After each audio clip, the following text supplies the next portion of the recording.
Welcome. All of the stories featured in this video are true.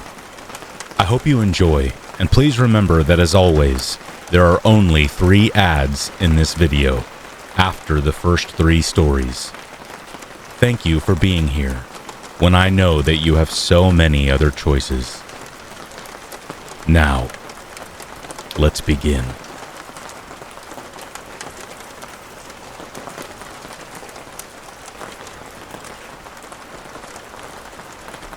This story happened in South Lake Tahoe, California, about 7 years ago.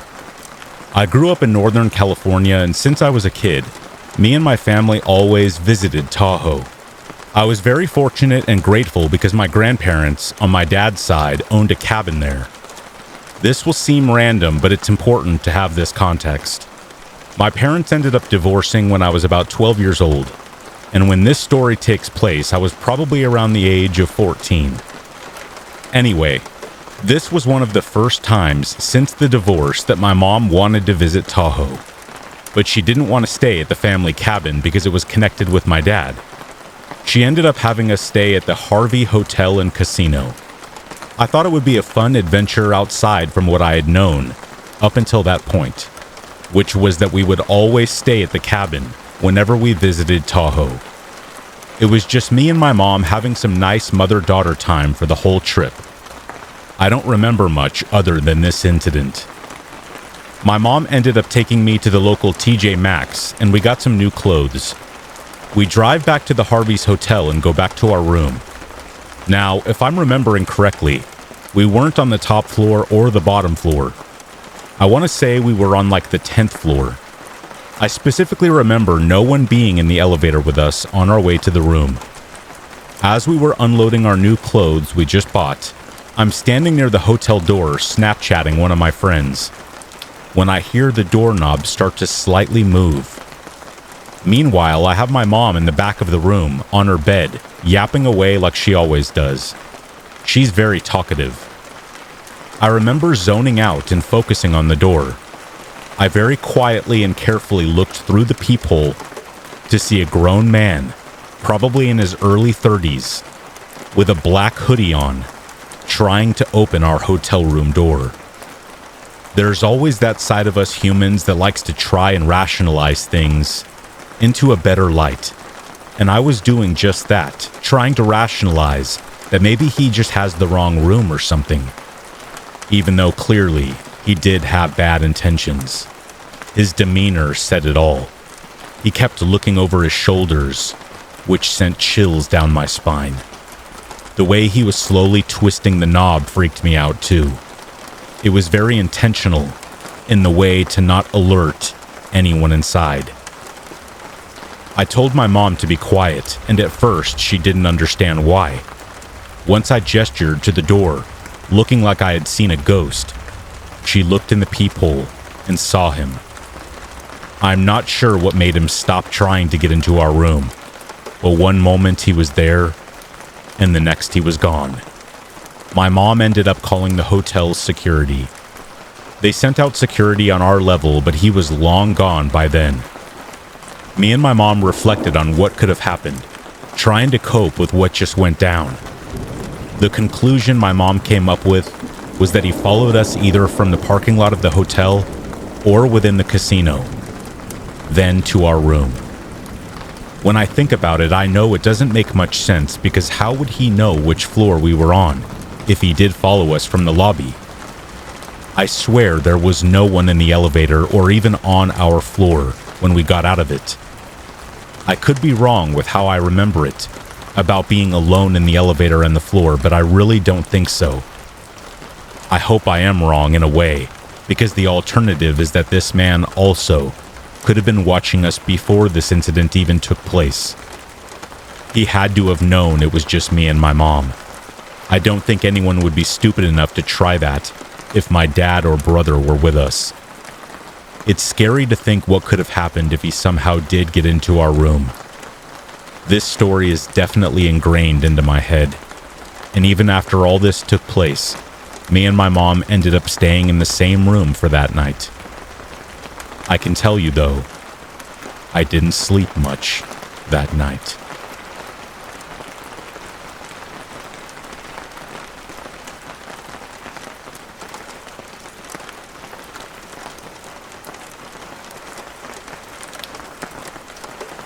I was 19 or 20 when we finally found a place to rent in the same neighborhood as my family.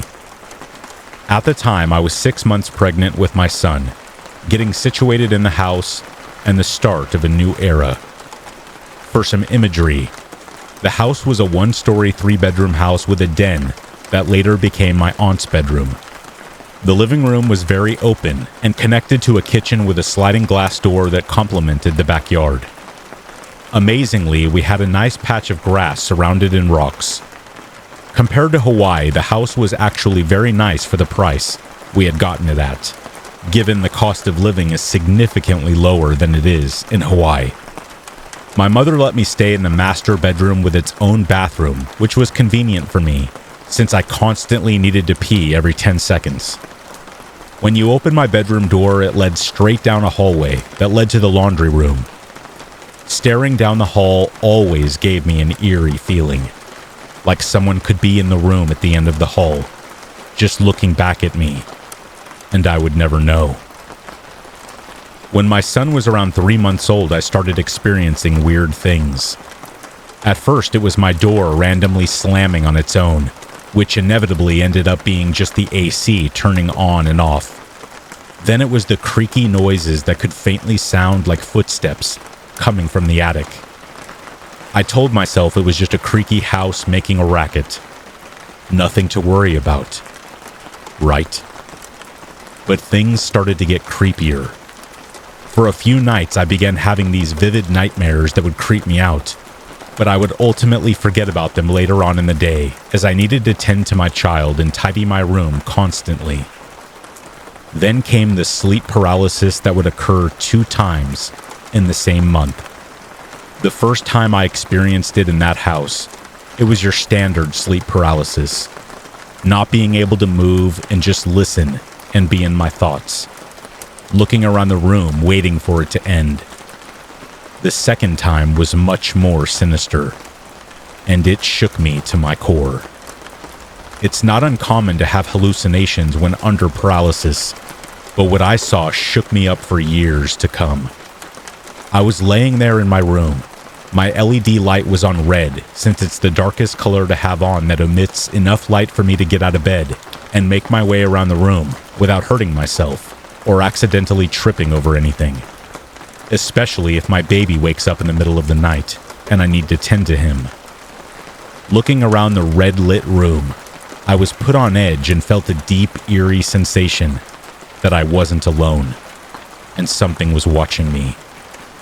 I looked over to the right side of the room where my bathroom door was, not being able to turn my head, but just look with my eyes. My bed was right beside that bedroom door, 3 to 4 feet from the side of my bed. And what I saw sent a chill down my spine. The bathroom door was open, ajar, with something standing in front of it. It was very tall, wide shoulders and a slim body. Its pale face and deep black eyes that stared right into mine. It was wearing some kind of collared jacket or hood of some sort, in all black, rugged and ripped. In complete and utter disbelief, I tried to close my eyes and open them again, but I couldn't take my eyes away. There it was, so close to me, just staring. I could hear the faint sounds of my cousin Tate playing some kind of video game in the living room, talking into his headset, which made the situation feel so real. The figure started to push the door more open into the bathroom, its hands slowly moving, revealing the long, pointed fingernails, as if it was getting ready to make a move and come towards me. But then I snapped out of it and woke up. Jumping up from my position, I stared at the bathroom until I got the courage to make my way over to it and turn the lights on. Nothing. After that, I kept my bathroom door shut every night before I slept. I kept it to myself since I just didn't see the point of talking about it. I shook it off and tried to rationalize it as my mind just making things up. After that, I began to experience a few unusual things. One night I was taking a shower and started to hear whispers, faint chatter of many different voices. none of which I could recognize or understand what was being said. It sounded as if I was standing in a crowded room and everyone was talking all at once in a low volume. I called out to my mom and brother, thinking maybe they came into my room and were conversing with each other. The voices stopped abruptly, and no answer back. I thought to myself, well, that was strange, and continued to shower. Slowly, the voices came back and grew louder, and louder, and louder, until something whispered, "Safari," right into my ear. I turned off the water and jumped out of the shower, running into my bedroom with water dripping down onto the carpet. My room was empty. All I could do was stand there frozen and stare at the bathroom once again.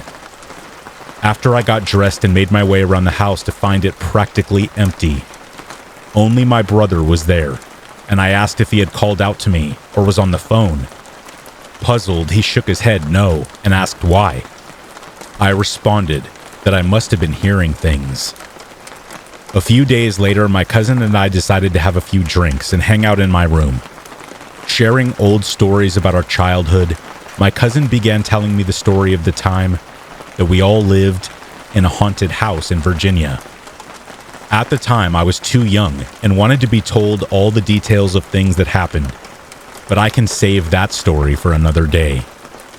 Then I remembered when I had sleep paralysis and began to tell my cousin about my experience, but before I could describe what I saw, my cousin cut me off and asked, "Did it have a white face?" I looked at my cousin in shock and asked him, "How did you know that?" To which he casually replied, "Because I see it all the time." "Where?" "In the backyard," he replied. "Why do you think I stopped smoking outside and moved to the garage?" he joked. I asked him to describe to me what it looked like, and he said that it wore some kind of black dress, as he put it. I asked him if it had a hood or collar of some sort, and he thought to himself and shook his head. Yes. It was strange that we had both seen something similar. I couldn't really make sense of it. Intoxicated and quite interested, I started to believe that maybe we were both seeing the exact same thing. Something was in our backyard. This next part is quite interesting, and I still think about it from time to time. At some point, my mom came up to me and asked me how I felt about this new house. I told her I liked it, and how open and spacious it was, since we had so many things that we own, and didn't have a place to put it in previous homes we lived in. Then she crossed her arms and moved closer to me and asked, "Have you experienced anything strange?" Alarmed and relieved, I started to explain to her what I had told Tate weeks before. When I began to describe what I saw, my mother's eyes widened in complete fear as she put her hands over her mouth and muttered, "Shut up." She told me that the night before, my brother had sleep paralysis and saw the exact same thing, standing at the foot of his bed, watching him sleep. As we talked amongst ourselves, I guess my uncle heard what we were talking about and came out of his room to tell us that he had also had sleep paralysis and had seen something flying around his room in a black gown, ordering him to leave. It is clear that nobody had told anyone about their experiences, and yet we were all seeing the same thing. It is also strange that everyone had experienced some kind of sleep paralysis. The last experience I had was when my son turned 6 months old and began walking around.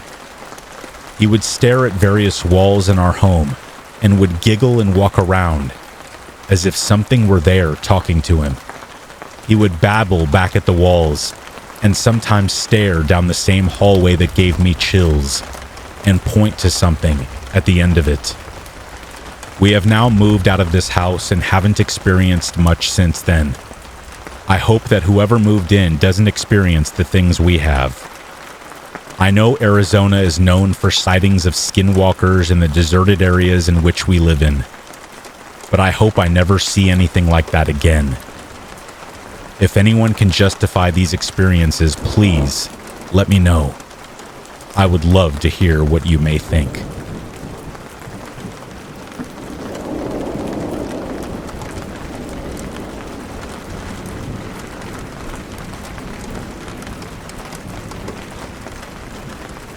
A couple years ago, my husband and I took a trip to Yosemite. We stayed outside the park in El Portal. One evening while we were driving back from the valley, I noticed that the headlights caught what appeared to be somebody laying down on the side of the road. Both feet pointed towards the street. I told my husband that there was a person laying in the pitch black on the side of the highway. He knows I love my true crime and was absolutely certain that what I had seen was just trash bags. I was so certain, I just kept saying, "No, I saw a body. I know it was a person." We made our way back to the hotel, and as we were about to park, my husband looked over at me and said, "You're really sure about this, aren't you? You want to go back?" I was desperate. Yes. As we drove by again, I saw the feet. I had my husband turn the car back around and yelled at him to stop the car. He rolled down his window and said, "Hey, are you okay?" No answer. One more time, even louder. "Hey, are you okay?" Suddenly, the woman dressed in all black sat up. She was wearing a nice down jacket, black pants, and had her purse and 3 water bottles. Her makeup was done nicely and she seemed very sweet. I could tell my husband was absolutely shocked. I asked her where she was headed. She said that she was trying to get to the Chevron station up the road and that her mom was going to meet her there to pick her up. This woman looked to be in her late 40s. I knew something weird was going on because where we found her, the Chevron station was still another 7 miles away or so. She said in her mind she thought it was only about a mile from her hotel, and she could walk it. We offered her a ride, and she climbed into the back seat. Not before I grabbed a thick scarf to wrap around my neck and pepper spray. As we drove, we tried to ask her questions. Just chit-chat. I asked why she was laying on the side of the road. She said she had gotten tired of walking and just decided to lay down, ready to give up, whatever that means. It was winter and she had no hat or gloves on. I could tell she was very fragile. Once we arrived at the Chevron station, she thanked us, got out of the car, and sat on a bench in front of the closed Chevron station store. We offered to stay with her until her mom arrived, but she declined and said she would be fine. I reminded her that there was no cell reception in the area and triple-checked that she didn't want us to wait with her. We drove back to our hotel and noticed that there were now 2 police cars in the parking lot. They had not been there the first time we arrived back from the valley that evening. I told my husband I knew that they had to be there for that woman. I calmly walked over to one of the cars and asked if they were looking for a missing person, a woman. The officer told me that they were and asked if I had seen her. I explained the situation and that I really felt like the woman had something very bad happen to her. He thanked us for picking her up and giving her a ride.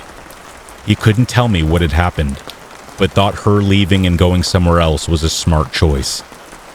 I asked that he go check on her at the Chevron station, just to make sure she was okay, and that her mom did eventually arrive. I'm realizing that whatever happened was at the same hotel that we were at.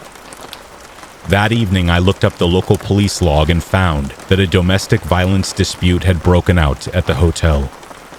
The woman had been beaten very badly, and she was so terrified that she was willing to walk in the dark without a flashlight just to escape.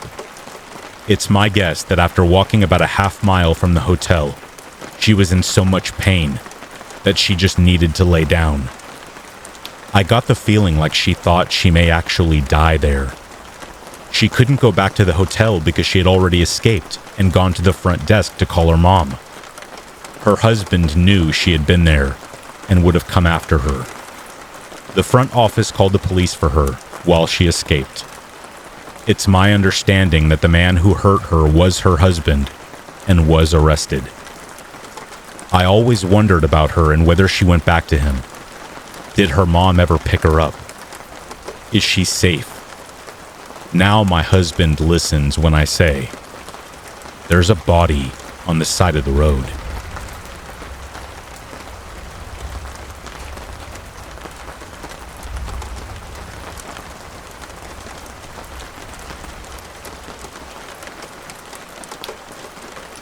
At the time of this incident, I was 29 and my daughter was 3. I was in my bathroom bathing her and kept hearing a sound that seemed to be coming from the direction of my bedroom window. I wasn't concerned with this sound at first because I live in an apartment complex on the ground level, and people, especially kids, walk by the window in the mulch all the time. So I continued to bathe my daughter when the sound moved from my bedroom window to my daughter's. Now I noticed the sound shift, and so did my small dog. She's typically the quiet type as she's 12 years old. The sound was almost as if there was someone tapping a metal object against the glass. Alert at this point, my dog lets out this ear-piercing bark, one I have never heard from her before. Feeling on guard now, I removed my daughter from the tub and wrapped her in her towel and told her to stay in the bathroom as I proceeded to the kitchen and grabbed a knife. Fight or flight at this point is kicking in as my dog recedes from the direction of my daughter's room. I approach it.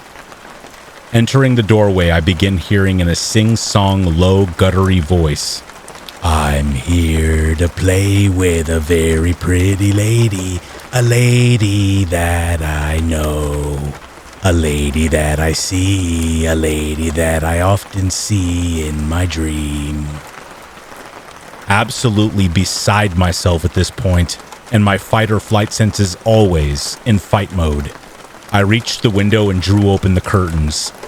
As the voice kept singing the song and the tapping sound kept repeating on the window, I snatched the blind string and opened the blinds quickly just to come face to face with an old man, bearing a long and dirty beard, with eyes that sunk into his head and dark as the night was.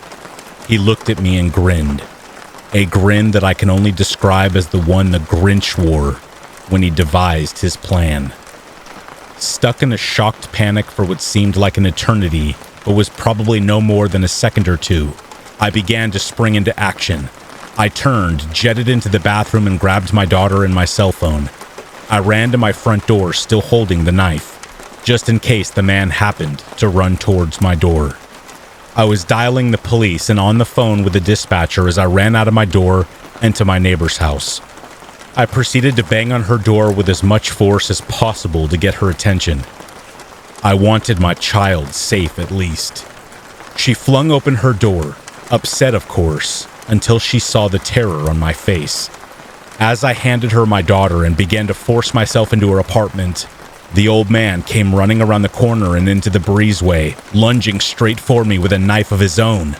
I managed to get my neighbor, her 3 kids, and my daughter into the door as this maniac arrived within arm's length of me. Slamming the door, I told her to take the kids and get into the bathroom because that's the only room in the apartment that the door locks and that there's no window. The old man was now banging and kicking her door, as well as dragging the knife down it. I stayed at the door to ensure that he did not make his way inside, and as I'm sitting on the floor, my feet pushed up against the coat closet base, and my back firmly against the door, I heard a booming voice. "Drop your weapon and get on the ground, now!" I sat listening as the sounds of a tussle came from the breezeway. Then, boom, boom, boom. "You can open the door, ma'am. It's the police." Relieved, I eased open the door in time enough to see the one officer exiting the breezeway with the man, and another asking me if I was okay, and if I could answer a few questions. I spent about 15 minutes explaining the situation to him, as he jotted down the notes on his pad. The other officer then approached us with 2 window screens, as the old man had taken the one off my window and my daughter's in an attempt to get inside. The approaching officer asked me if I recognized the man, and I told him I have never seen him before in my life. This is when the officer looked at me and said that this man admitted having been following me for about a month. He first saw me at the grocery store, which is within walking distance from my apartment. Since then, he had watched and waited for the opportunity to try to get into my apartment, to play with me, according to him. This man followed me for a month. And to make it even odder, I would tell my then boyfriend that I felt at times as though I was being watched, and I was scared. The main thing I am thankful for is that I'm the type of person who locks all the windows and doors, no matter how safe I feel.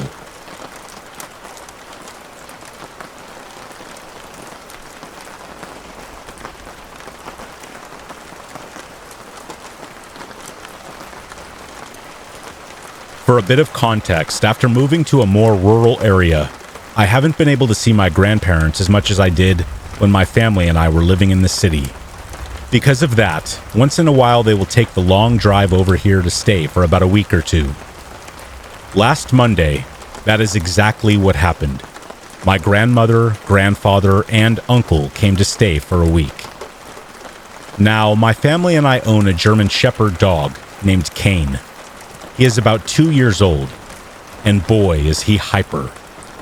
Kane does not like anything coming onto our property or into our home, so he will bark for ages unless the thing leaves or we remove him from the situation. While my grandparents and uncle were here, he barked at each and every one of them through the glass storm door that's attached to our front door. And he would bark at my grandpa whenever he went to sit outside. One night, we had him inside in a dog crate because he comes inside to sleep sometimes. His crate was placed behind the couch, and sitting at the edge of the couch was my uncle. And once Kane got a good sniff and realized that he wasn't one of us, he started barking. So we had to put a blanket over his crate. Now that you know how crazy our good boy is, here's the story. As I'm telling this, my grandparents and uncle just left about an hour ago, and my uncle had quite a story to tell in the morning. Last night, Kane's crate was placed in my room because, well, I wanted him in my room. Always having outside dogs throughout my childhood, I never got to have one of them sleep in my room with me, so I was quite excited about our upcoming sleepover. After getting the crate in my room and placing a blanket down for Kane, we brought him in from outside and into my room. And in the hallway outside of my room, there are 2 bathrooms on the wall to the left. I closed my door so Kane wouldn't see one of my grandparents or my uncle trying to go into the bathroom and start barking at them in the middle of the night. After reading and talking to Kane a bit, I turned off the lights and we both went to sleep. In the early hours of the morning, around 1 to 3 a.m., my uncle got up from the couch to go use the bathroom on the other side of the house. We always have a small light on in the kitchen at night, so it isn't too dark. And I'm guessing that's how my uncle saw what he saw in the hallway. After walking from the living room and through the kitchen, he got to where the 2 bathrooms were. And sitting motionless in front of my bathroom door was what looked to be Kane. His mostly black fur almost blended in with the darkness, making it difficult to see his face. Ears straight up, not barking or growling, just staring. Heavily unnerved, he turned around and walked back to the living room. A while later, my grandpa got up to use the bathroom, and lo and behold, nothing was there. My uncle was adamant that he did see Kane in that hallway. But Kane was in my room, inside of a locked cage and behind a closed door. And if he was merely seeing things due to being sleepy, the fear of the situation would have woken him up enough for his illusion of Kane sitting in the hallway to disappear. Sometimes I'll see a spider or multiple spiders on my wall while I'm half asleep, and once I blink or really look at it, they will disappear. But what my uncle saw didn't. So I believe that he did see something, but it wasn't Cain. It was something trying to take the form of Cain. For what reason? I don't know. But the intentions of that potential entity remaining unknown make it all the more disturbing.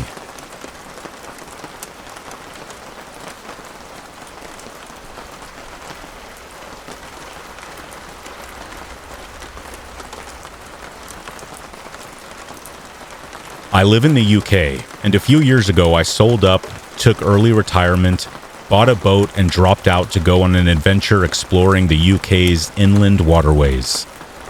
I don't have a mooring through choice.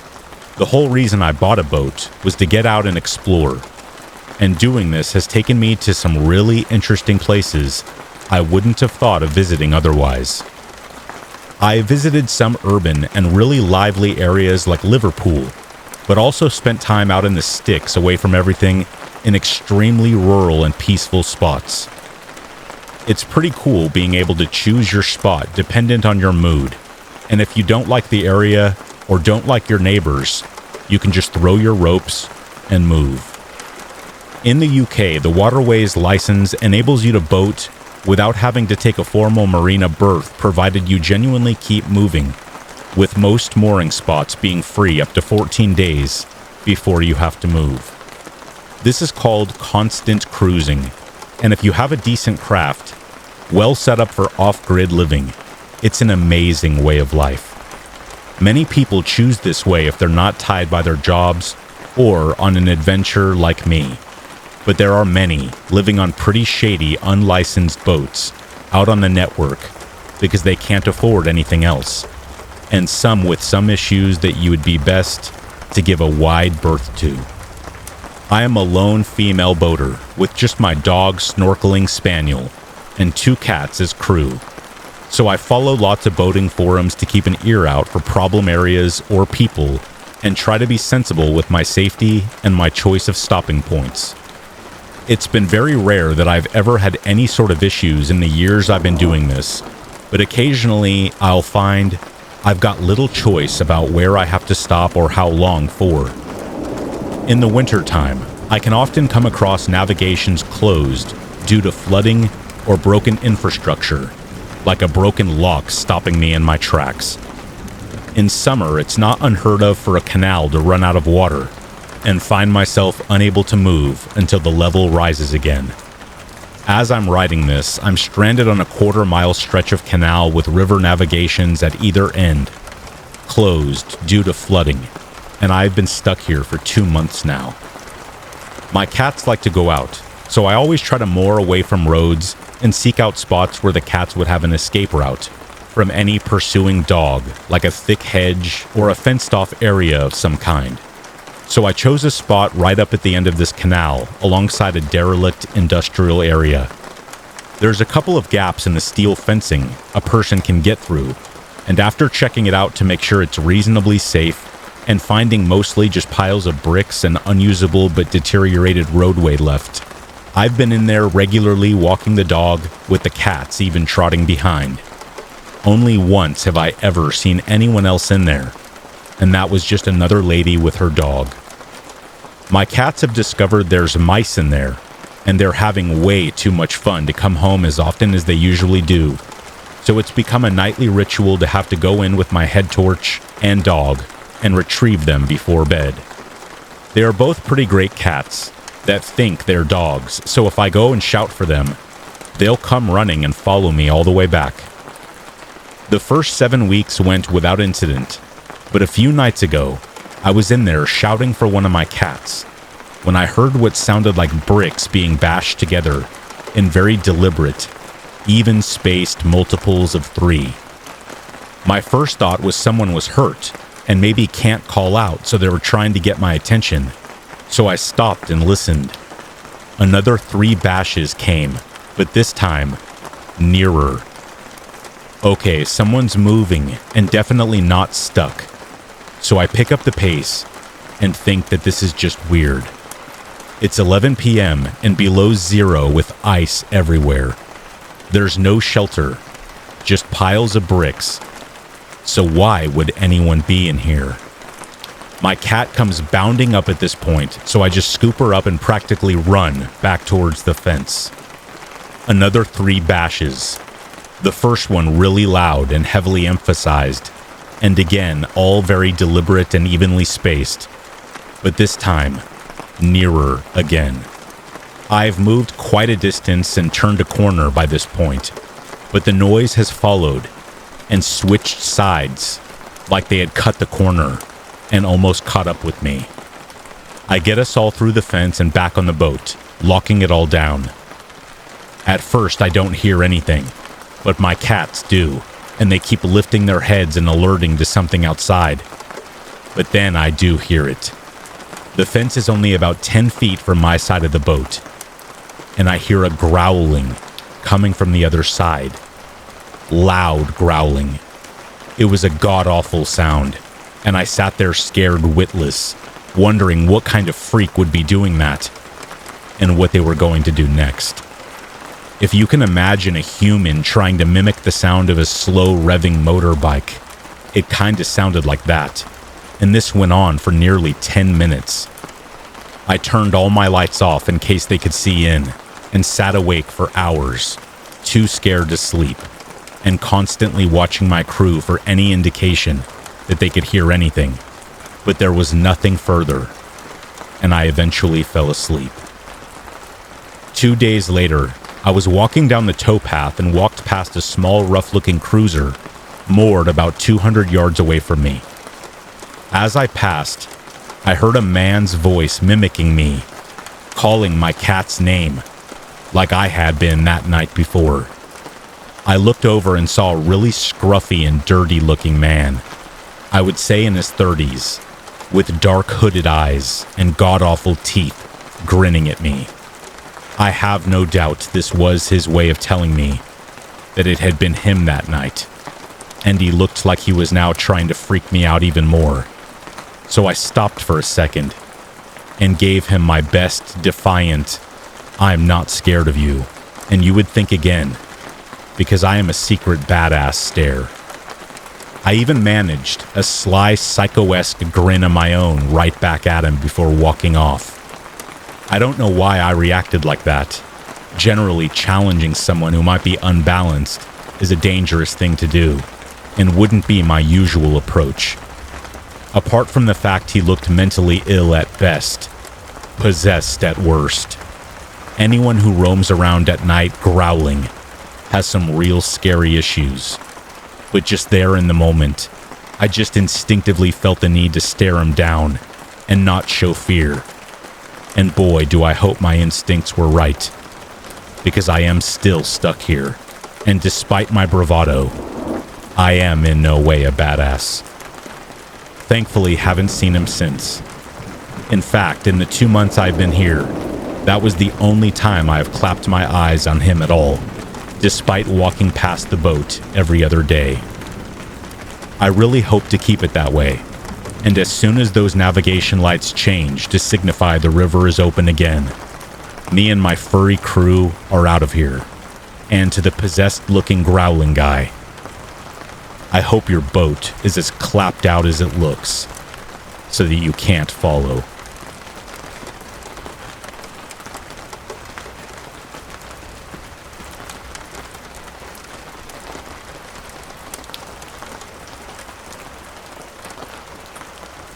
My family immigrated to Germany in the 70s. A lot of workers were needed then, but many locals didn't like the fact that with the immigrant workers also came immigrant families. My parents both worked shifts at factories, which did not leave any time for my upbringing. In those days, this meant that most children were sent back to the grandparents in our native land. But my mother, herself having been forced to live without her parents for a while, did not want her child to grow up like that. Instead, she insisted that I get a nanny. Her name was Giesland. She was a nice older German lady with 3 daughters of her own, all grown up now, and only the youngest one, around 19, still living with them. I rarely ever saw her though, since she was a university student at the time. They lived in a nice little house at the outskirts of town, on a hill with lots of wood and farmlands. I loved it there, and I got to see my parents every week, at least 2 days on the weekends. This all seems to be a lot of background information, but it is important to understand what came next. The area where my nanny lived did have 2 more houses close by, and then there were some farmhouses further away. One was our direct neighbor, a nice German family with a teenage son who sometimes played badminton with me. And then there was a huge old mansion that always looked like a castle to me. It was further down the hill, and surrounded by some wooden area and high fence was built all around it. Whenever we left the hill or returned, we had to pass this building, and I always wondered who lived there. But I never saw anyone, and Gisland never talked about them. She was otherwise a very talkative, lively person, so that's why it seemed odd to me. I was never too curious. I kept happily playing alone or with the neighbor's boy or the neighbor's cats, until one evening. Gisland dressed me in my finest dress, and to my surprise, we went to the mansion. There was a big party, lots of people in fine dresses and expensive-looking suits. Tables were full of foods I have never seen before, and the house, although huge on the outside, seemed even bigger from the inside. While I tried to find Gisland, whom I lost sight of after she left for the bathroom, 2 very big white dogs padded into the dining room where I was sitting. I have had some bad encounters with big dogs, so those 2 scared me senseless. But I did not want to scream and embarrass Gisland. So I backed up, trying to get away from them quietly. This seemed to spark their interest in me, however, so I ended up having to run from them room to room until I was cornered. I am sure that they never had any bad intentions towards me and only wanted to play. But I was so scared, I silently began to cry. At that moment, a young girl appeared behind the dogs. I still remember her clear as day, although this happened more than 2 decades ago. She was around 8 or 9, maybe a little older than me at the time. She had short, dark blonde hair up to her chin, with a fringe, which was slightly curled. Her eyes were brown, and she was very pale. On the other hand, was quite dark. The girl called to the dogs, and both left the room obediently. The relief I felt is hard to explain. I wanted to thank her, but she had already turned and left before I could.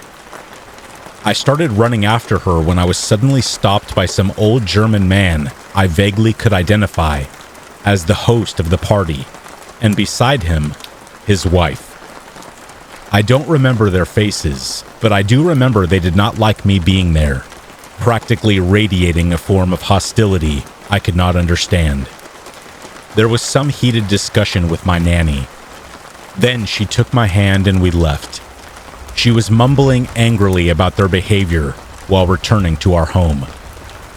I looked behind me while we walked, and sure enough, the girl was standing at one of the windows, one hand pressed against it, smiling. I smiled back at her and asked Gisland if she thought they would let me play with the young girl from the party sometime.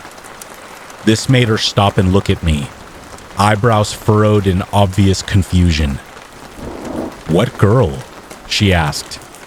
"There was no other girl your age." I relayed to her what happened before the couples had stopped me so rudely, but the furrows between her brows only deepened. We continued walking, and I had only just started thinking that the conversation was over when she suddenly said, "No, child, I think you're mistaken. There was no other girl. In fact, it seems children were not invited to this event." She added, a grim note in her tone. There was not much I could counter.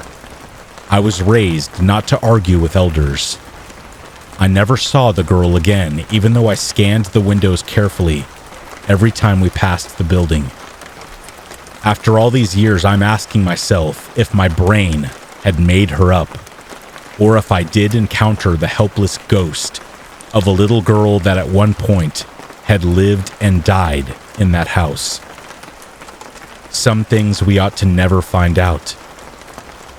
And I am okay with that.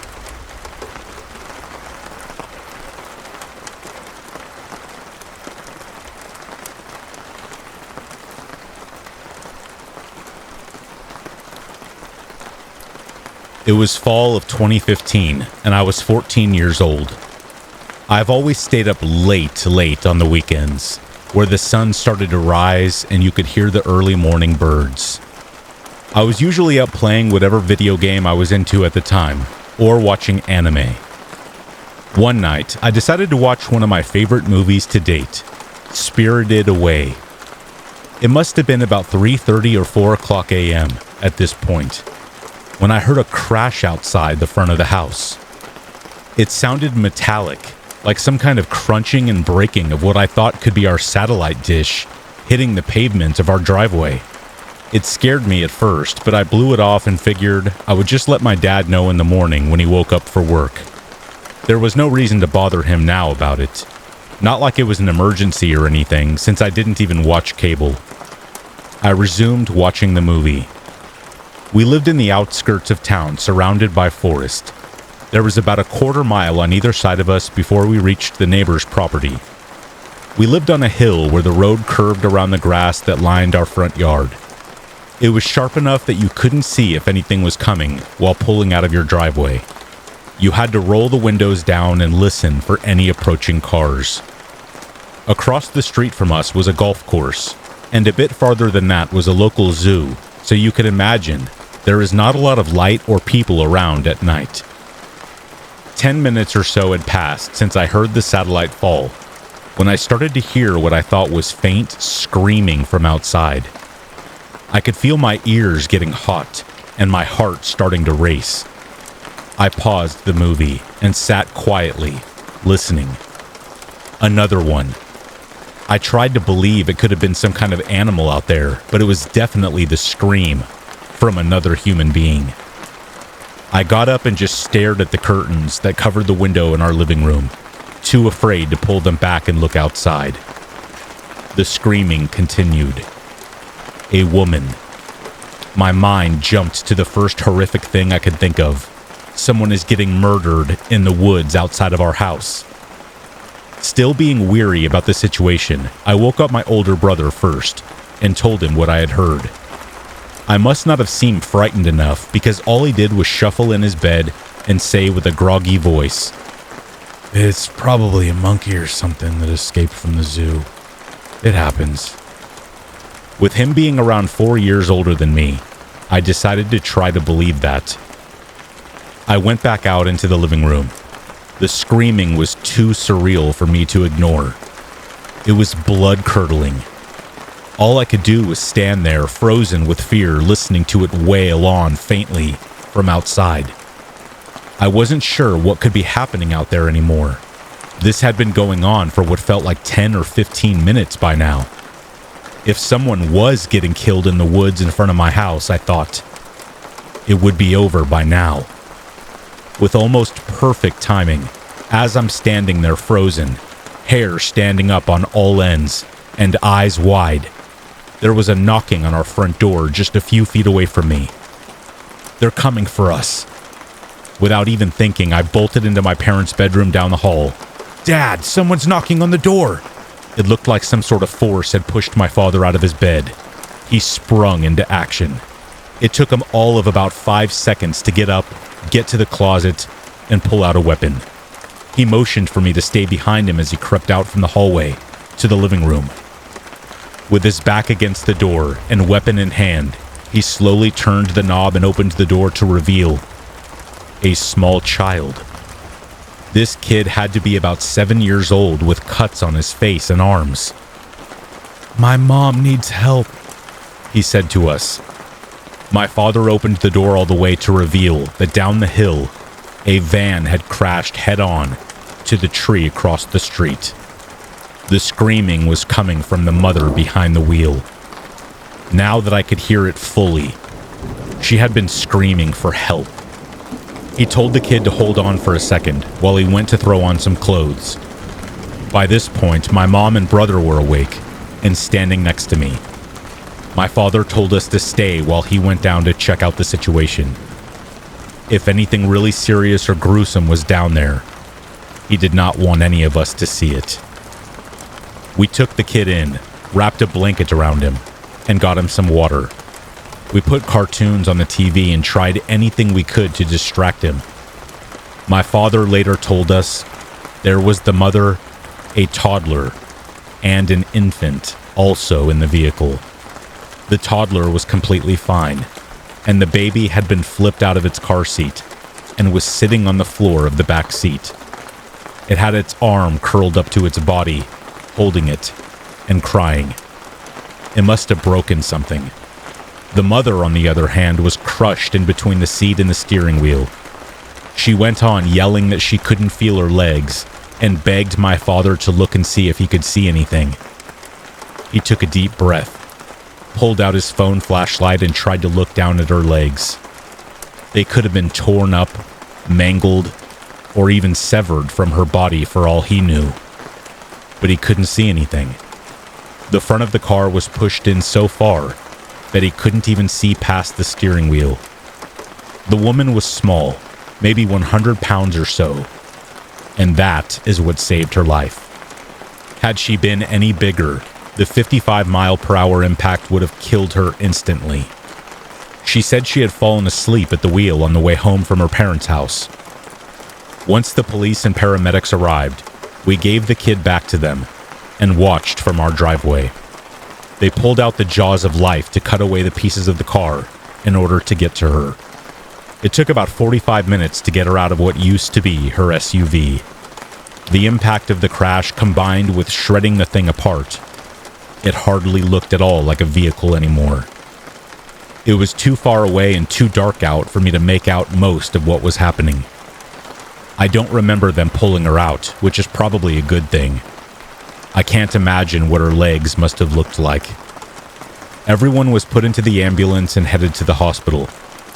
My family and I stayed awake for a few hours after that, still shaken up from what had just happened. I'm 22 now, and I still think about that night a few times a year. I don't think I'll ever forget the screams of pure pain and fear that I heard that night.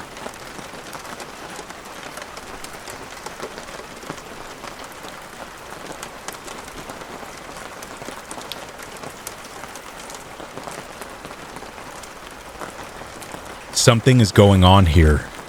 My wife and I recently moved to a new area for more work and housing options to suit our family. This isn't the first that I've written about this either. To make a long story short, my family and I have all been experiencing what seems to be missing time. We've been living here for about a year now, and we have settled in nicely. Aside for the occasional just call them bizarre incidents, things are fine. This all started, I'll say, about 6 months ago. The first time it happened was when my wife and son went for a walk and swore they walked down the street only to end up at the end that they started at. They had been out running errands and had been gone for an hour or two. But in my time frame, they walked out the door and 5 minutes later came in with arms full of groceries and a weird look on both of their faces. We chalked it up to none of us actually paying attention to the time and left it at that. Only one day, a couple of days later, I had something similar happen to me, and when I looked back at the road this time, it was missing a section. It was weird to say the least, but again, I dismissed this as just being tired. Maybe a trick of the light? Looking back, I could not have been more naive. What was happening to us would turn out to be very real. Over the next couple months, the same scenario would play out in the midst of various errands or mundane day-to-day goings-on. For days at a time at first, it would be normal, only to leave in an anxious web of panic and dread as we seemed to sink into the cracks of a skipping record. Over and over, we would go about the same events, stuck in an endless loop, with no way of knowing what is happening or how to escape. As time went on, it became more frequent, and thus more and more difficult to judge the measure of time. At its best, it was a blip in time, a short skip over a fragment of instance along our path through our day-to-day existence. At its worst, a tirelessly, endlessly cycle of hellish continuity, leaving you exhausted and shaken by the time you end up getting out of it. This makes it all so much stranger. Whenever we escape these glitches, time trudges on ceaselessly, as if it had never faltered, and yet you feel like you ran a marathon. It is exceedingly difficult for me to try to explain accurately. Just the other week, I made my morning walk down the busy street and down to the bus terminal, where I would catch my bus for work, only to get to the end of the road and be on the other end of where I started again. Again and again, I went through the motions of this morning ritual in a rondo of absolutely terror and astonishment. It would be easy to dismiss walking by identical plumes of grass or a similar maple tree in a town of millions, but God only knows how many times I must have walked by the same Thai restaurant before it clicked for me again. My heart fell into my stomach as I realized I was again stuck in whatever this was. I still don't understand it. It doesn't happen every day, and I can't say that it's ever occurred to me more than once in a day, and never to this sort of scale. Never mind if this is possible. If this is the case, why? What is the function of time if I constantly have to endure such a loop? What is happening in order to cause this? In that moment, I could feel panic start to set in, as I again felt trapped in an inescapable prison of infinite space and time. I don't know why, but when I started to feel my instincts swell up to the surface, I just started running. It isn't like I was running out of time. I ran for my life as I was trying in vain to break a record, like a horse with blinders bouldering down the road, trying desperately to escape what spooked it. Around the bend and through the city blocks of established and once established small businesses, marked with thinned canopies of young native saplings and the many parkettes lining the dying borough through which I commute, I ran straight through to the bus station, as if nothing could impede me. Ahead of me, I could see the downtown core, buses turning off and on the turnout into the bus terminal. A low-flying jet plane passes above the hustle and bustle of the city ahead of me. I near the entrance of the bus terminal, quickly making my way towards the crossing between me and the glass door to the lobby. My heart is pounding in my chest to the point where I think it's going to burst. I can barely see, sweat dripping out of every pore of my body, carrying the salt from my brow into every corner of my eyes. As I vaulted up off the street and onto the crosswalk, I looked up and met the glance of a wiry old man staring up at me from the bench in the terminal on the other side of the glass. I looked down, and as my feet met the ground, I understepped and toppled face first and slid on my arms tucked into my chest, colliding into the brick of the bus terminal wall just next to the door. I felt a jolt and a sharp crack as my head hit the wall. Everything spun around me as the darkness in my head bruised with an aura of brilliant color. I felt heavy as I lurched over onto my side in a daze, and with my eyes still closed, I could tell that I was bleeding pretty badly. My head throbbed as the jagged shards of rock and broken glass bore into my arms from the weight of my body pressing down, warm blood mixing with the silt of my sweat and the dusty pavement. As I struggled to make sense of my surroundings, I threw an arm up and managed to grab hold of the ledge of the window above and pull myself up to lean against the brick. I opened my eyes, and in a blur, I made out the streets around me, the bright light of the sun cutting through the haze of my vision. As it all came into focus again, I realized the hustle and bustle was gone. There wasn't a soul around for miles, save for mine, at least out here. My stomach churned as I closed my eyes, and my head fell back to meet the cold wall behind me. With my eyes closed, everything began to spin again, and I was met with an overwhelming urge to sleep. As I tried to pull myself out of it, I heard the door behind me swing open, and a staggered shuffling with the distinct clatter of a walking stick. It must have been the old man that I saw. "That was some show," I heard the old man say as I lay in my daze. I willed myself to perk up and opened my eyes to meet the old man's face above me. Nobody. As I sat up, my stomach hit the roof of my mouth, and I keeled over to the side to vomit as my stomach retched.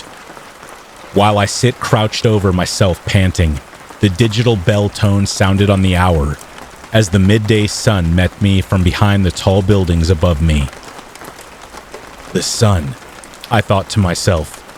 It's moving. As I slowly started to realize what this meant, a flock of pigeons swoops in cooing to land at the platform. The passive whispering of distant traffic slowly begins to re-enter my periphery. It's over. Addled and exhausted to my core, I made the wise choice to head back to my place and call in sick for the day. There was no way I was going to put in a day of work after that. Needless to say, I was also covered in blood and scrapes up and down my forearms, and likely had a head injury that needed medical attention. My wife at work, my kids at school and daycare. I went up to the hospital myself and ended up getting treated for a moderate concussion. I spent the rest of the week resting and trying to get over what happened to me over the course of that morning. Still, I never told a soul, not even my wife. But I know for a fact she knows. She has to. At this point, we both experience these things regularly, and there's no denying she's acutely aware of the severity of this particular time. Silence speaks countless words in this house. We don't have to say a word.